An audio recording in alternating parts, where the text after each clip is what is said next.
Por eso, en un principio, ¿cuáles son las preguntas que se deben formular? Primero, si hay o no actuaciones judiciales en curso. Si ha habido investigaciones en el Estado. Solo cuando estas respuestas son afirmativas o positivas, pasamos a analizar el siguiente criterio, que es falta de voluntad o falta de capacidad.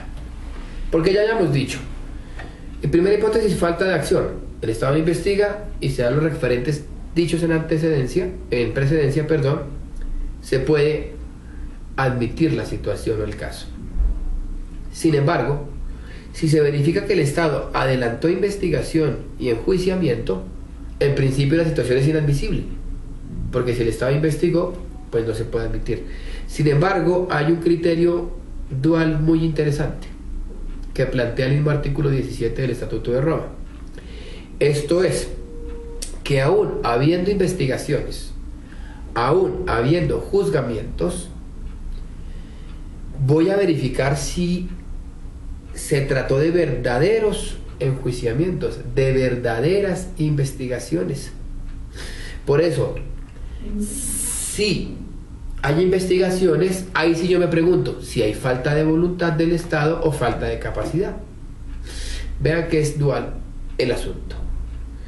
Si no hay investigación, es admitible. Si hay investigación, puede ser inadmisible, pero también puede ser admisible cuando se demuestre la falta de voluntad o dos, la falta de capacidad. Por eso, cuando hay inacción, no se pregunta a uno si hay falta de voluntad o hay falta de capacidad. Y tal vez he sido reiterativo, pero creo que es un tema que debe quedar bien claro. Inacción, yo no me pregunto nada después porque el Estado no ha actuado. Si ha actuado, ahí sí me pregunto, ¿será que ha habido falta de voluntad? ¿Será que ha habido falta de capacidad? Para lograr concretar en una manera más certera el principio de complementariedad a través del test que gobierna esta discusión. Ahora, se habla de falta de disposición. En consecuencia, me pregunto la falta de disposición cuando ha habido, bien, investigaciones. Solo cuando las ha habido. ¿Hacia dónde apunta la falta de disposición? Miren, el objetivo, y así se dijo desde la redacción, ¿cuál fue? Crear una disposición dirigida ¿a qué? A evitar que se adelantaran juicios ficticios destinados a proteger a los principales perpetradores. Porque piensen ustedes, si se dijera que la simple acción del Estado da lugar a la inadmisibilidad, pues cualquier Estado podría fomentar procedimientos irreales, no genuinos, ficticios, y no habría lugar a que se complementara la jurisdicción en esos casos. A la inversa, los redactores quisieron imponer un criterio, y en efecto se impuso, según el cual existiera la posibilidad de investigar esos hechos, aún habiendo investigación, cuando esa investigación o juicio ha sido ficticio. Y el estatuto delinea 3 hipótesis a partir de las cuales yo puedo pensar si ha habido o no un juicio de esta característica, es decir, ficticio, no genuino. Primero, si se demuestra que a pesar de que ha habido investigaciones y las investigaciones se erigieron con el propósito de sustraer de responsabilidad a la persona de que se trate, puede haber admisibilidad. Se demostró que se creó ese proceso con un fin en el cual la mala fe es evidente y debe demostrarse. El Estado, ¿qué quiso? Blindar a esa persona de cualquier posibilidad para que respondiera por los crímenes que cometió. Es una aparente realización de un proceso. Claro, es sumamente complejo de demostrar, porque estamos hablando del propósito de un Estado de sustraer a alguien de responsabilidad penal, y el Estado que así actúa lo actuará bajo la mala fe, y la finalidad del Estado es sustraer a esa persona de responsabilidad penal. En consecuencia, si bien es cierto, es una hipótesis que la lectura parece ser clara, el propósito de sustraer a la persona de responsabilidad penal, la práctica está dirigida a una prueba difícil de obtener y un hecho difícil de demostrar. ¿De dónde sale la prueba para verificar si hubo mala fe del Estado? Y dos, es una acusación muy seria. Poner bajo la lupa un Estado en el cual se le dice la investigación que usted adelantó fue ficticia. Y como son crímenes internacionales y son suficientemente graves, yo voy a investigarla como tribunal internacional. Es una acusación muy seria.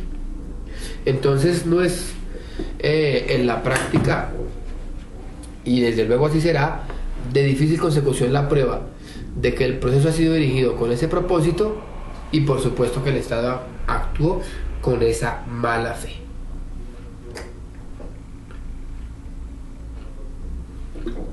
Entonces, ¿cuándo puede haber falta de voluntad?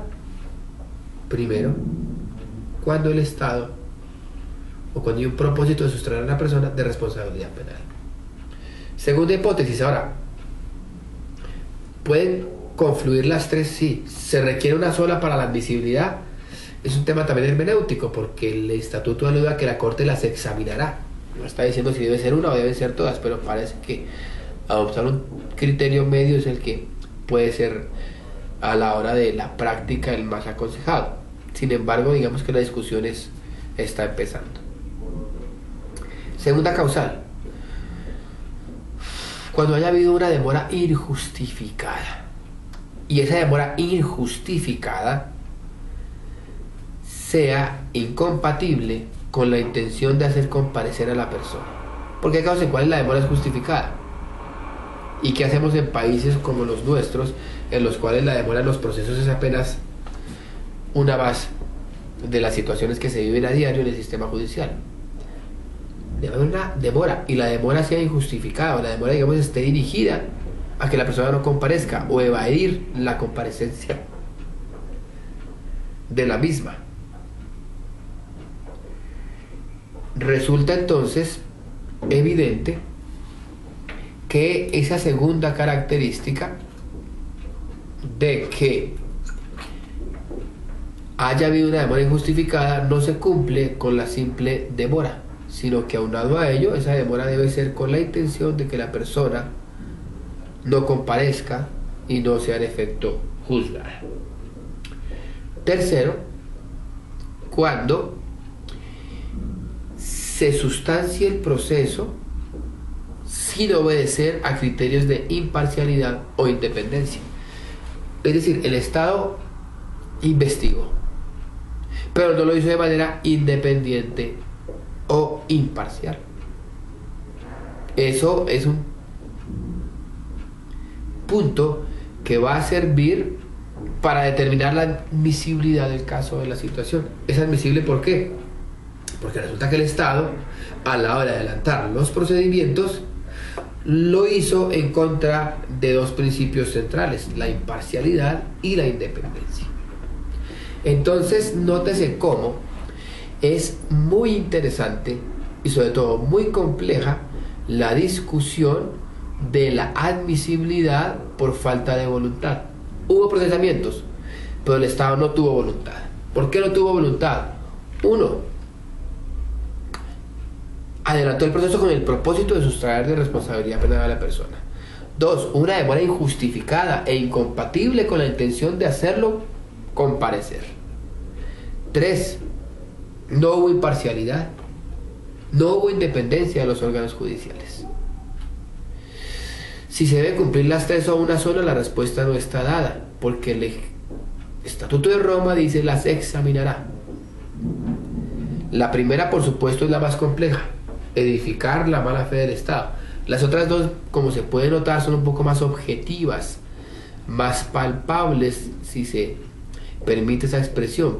Pero lo importante es que se entienda que más difícil es y tiene un cariz más subjetivo demostrar la mala fe que demostrar dos criterios que pueden estar acompañados con referentes objetivos. Una demora injustificada, según la complejidad del asunto, el comportamiento de las partes, la naturaleza del derecho de que se trate, uno podría ver que la demora ha sido injustificada atendiendo un lapso que ha transcurrido. Independencia e imparcialidad, por supuesto, también podrán estar dirigidas a unos criterios un poco más aterrizados que el primero. Entonces, si en efecto se demuestra y se determina que hay falta de voluntad, a pesar de que ha habido investigación, el Estado puede investigar. La Corte Penal Internacional, por supuesto. Si el Estado frente a ello falla, pues será la Corte Penal Internacional la que se arrogue esa facultad. Falta de capacidad. Entonces ya dijimos, hay un referente de falta de voluntad, otro de falta de capacidad. Puede que el Estado quiera investigar, pero no puede. Entonces la Corte dice, hay crímenes de competencia, son de la suficiente gravedad. Usted inicia unos procesos, pero no tiene la capacidad para adelantarlos. Entonces yo puedo adelantar los procedimientos. Hay que hacer un pequeño paréntesis ahí, que está dirigido a la misma discusión. Y es el siguiente. Hay quienes también plantean desde la perspectiva de la complementariedad cooperativa, según la cual, cuando el Estado no tiene la capacidad para investigar, la Corte hace un acompañamiento para, en esos casos de falta de capacidad, lograr ayudar al Estado para que éste pueda investigar. Entonces, de un lado, puede haber investigación y si demuestro falta de voluntad, la Corte puede investigar a condición de que se den los presupuestos dichos. 2. Puede haber intención verdadera de investigar, pero no tiene el Estado la capacidad para hacerlo. ¿Qué dice el estatuto para verificar la falta de capacidad? Por ejemplo, un colapso total de la administración de justicia. Piensen ustedes en un evento en el cual la administración de justicia de un país ha colapsado totalmente. Un colapso sustancial. Es la segunda hipótesis. Es decir, no es un colapso total, pero es un colapso sustancial que puede cobijar a un sector del Estado y que pueda lograr determinar la falta de capacidad para investigar. O cuando se carece de la jurisdicción para investigar. Entonces, es un referente en el cual el Estado, reitero, puede tener la voluntad genuina de investigar, pero no tiene la capacidad porque ha colapsado su sistema de justicia. Y ese colapso puede ser o total o sustancial, no parcial, sustancial. Y cuando se carece de la administración de justicia para ello, pues si no la tiene, resulta apenas coherente que se supere el test de admisibilidad. Digámoslo de otra manera, el colapso total implica que hay una ruptura total de la administración de justicia nacional. El Estado no tiene cómo controlar el territorio y en efecto no tiene cómo controlar la administración de justicia porque ha sido borrada de alguna manera. Eso, digamos, es claro y puede demostrarse objetivamente. También, sin duda alguna, hemos dicho el referente de el colapso sustancial, que puede que no se presente en todo el Estado, pero sí en parte del mismo y que el Estado no tenga cómo llevar esas investigaciones a otro lugar para adelantarlas. Entonces, entonces cómo son criterios bien complejos para determinar cómo, si en efecto hay lugar o no a superar ese test de admisibilidad. Miren entonces, y como conclusión para este aspecto de admisibilidad, es un test complejo, es un test continuo y no es suficiente la existencia de un crimen de competencia de la Corte Penal Internacional para que ésta pueda investigar.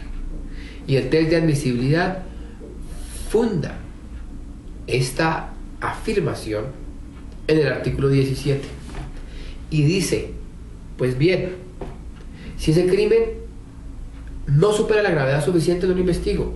Y aún si supera la gravedad suficiente, debe cumplir alguno de los supuestos de admisibilidad en estricto sentido, que el Estado no haya investigado, o que aún investigando lo haya hecho con la intención de sustraer a los acusados de la persecución, una hipótesis de falta de voluntad, o por ejemplo el Estado no tiene la capacidad para hacerlo, como la pregunta dirigida a la falta de capacidad.